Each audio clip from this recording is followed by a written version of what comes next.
दोस्तों, मेरा नाम है लक्ष्मीकांत मिश्रा। कहानियाँ सुनाता हूँ हमारी और आपकी।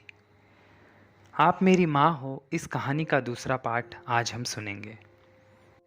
हमने अब तक सुना कि अंजलि का विवाह उसके पिताजी और मम्मी एक बहुत अच्छे घर में कर देते हैं, जो कि अंजलि की इच्छा नहीं थी। वो दोबारा विवाह नहीं करना चाहती थी, पर माँ बाप की आज्ञा का पालन करना पड़ा और अच्छे लड़के से उसका विवाह हुआ। बहुत सज्जन और सीधा साधा। विजय और अंजलि की जिंदगी बहुत अच्छी चलने लगी। पर एक दिन एक 10 साल के बच्चे ने अंजलि का हाथ बाजार में पकड़ लिया और वो बार बार यही कहता कि तुम मेरी माँ हो, तुम मेरी माँ हो। अंजलि तो उस दिन किसी तरह घर चली आई। दूसरे दिन फिर जाकर उसने उसे ढूंढा, क्योंकि अंजलि के मन में जिज्ञासा थी कि वो कौन है। उसने फिर आकर उसका हाथ पकड़ा और कहा, आप मेरी माँ हैं, आप मुझे अपने पास रखिए, मैं आपका बेटा हूँ।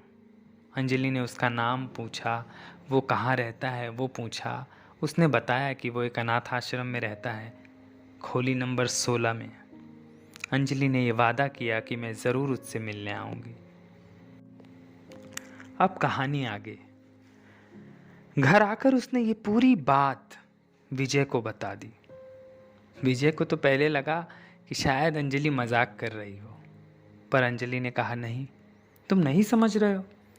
वो बच्चा मुझे 2 दिन से मिल रहा है और कहता है कि आप मेरी माँ हो, तो कुछ तो बात होगी ना। तुम्हें मेरी बात मजाक लग रही है? विजय ने कहा, नहीं, हो सकता है कि तुम्हारा और उसका कुछ पिछले जन्म का रिश्ता हो। अंजलि और विजय बहुत खुश हो गए, पर बात बहुत सीरियस थी। विजय और अंजलि दूसरे दिन तैयार होकर उस अनाथ आश्रम में पहुंच गए। वहां पर कार्यालय पर जाकर उन्होंने वहां के बड़े बाबू से पूछा कि हमें कमरा नंबर 16 में सूरज से मिलना है। बड़े बाबू ने ऊपर से नीचे तक विजय को देखा और कहा, अरे भाई, कमरा नंबर 16 तो कितने दिनों से बंद है और वहां किस बच्चे से मुलाकात करोगे? तो विजय और अंजलि ने एकदम चौंकते हुए कहा, अरे तुम्हें पता नहीं है, वहाँ एक लड़का सूरज नाम का रहता है, हमें वो मिला था। बोले, अरे मियाँ, तुम क्या बात करते हो? 15 साल से हम यहाँ नौकर हैं, हमें पता है किस कमरे में कौन सा बालक रहता है। रुको 2 मिनट। उसने ये कहकर एक बड़ी सी फाइल निकाली। बड़े बाबू ने फाइल में देखा, अरे 16 नंबर कमरे में सूरज नाम का लड़का था तो, पर वो तो 2 साल पहले ही गुजर चुका है। उस कमरे में ही उसकी मृत्यु हुई थी, इसीलिए उस कमरे को बंद रखा जाता है। कोई वहां जाता नहीं है, सभी डरते हैं। ऐसा कुछ बच्चे कहते हैं कि रात को उसकी आत्मा वहां चलती है। पता नहीं कैसे बच्चे हैं, छोटे हैं ना, तो वो डर लगता होगा। अंजलि और विजय एकदम अवाक।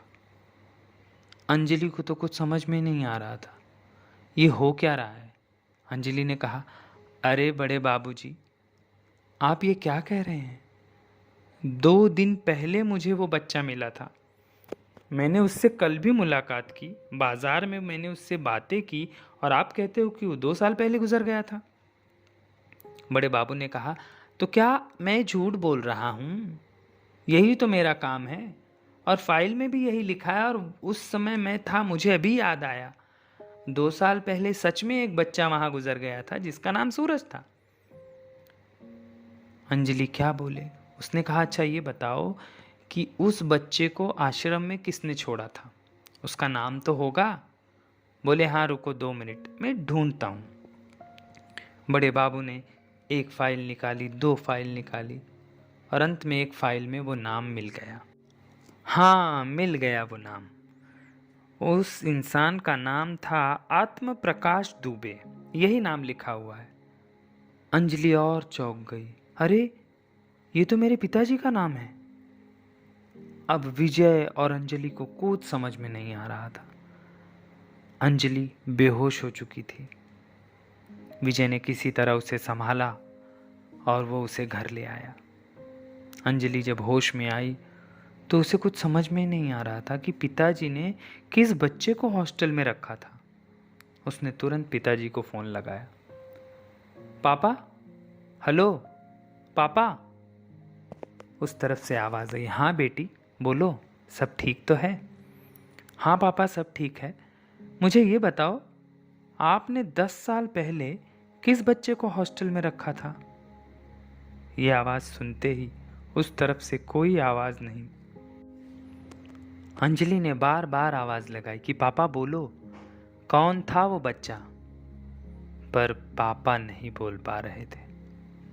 फ़ोन उसकी मम्मी ने लिया और बताया, बेटी जब तुम्हारा एक्सीडेंट हुआ उस समय तुम्हारे पति की मृत्यु हो गई थी और तुम्हारे पेट में जो बच्चा था उसका जन्म हो चुका था।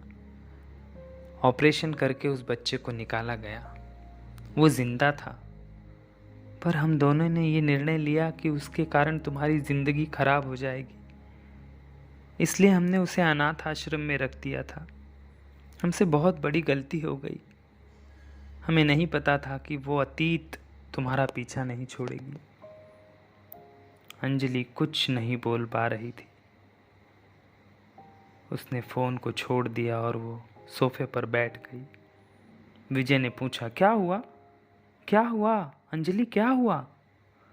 अंजलि को जैसे कुछ भी सुनाई नहीं दे रहा था।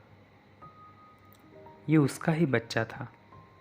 उसकी आत्मा घूमते हुए तड़पते हुए अपने माँ के पास पहुँच गई।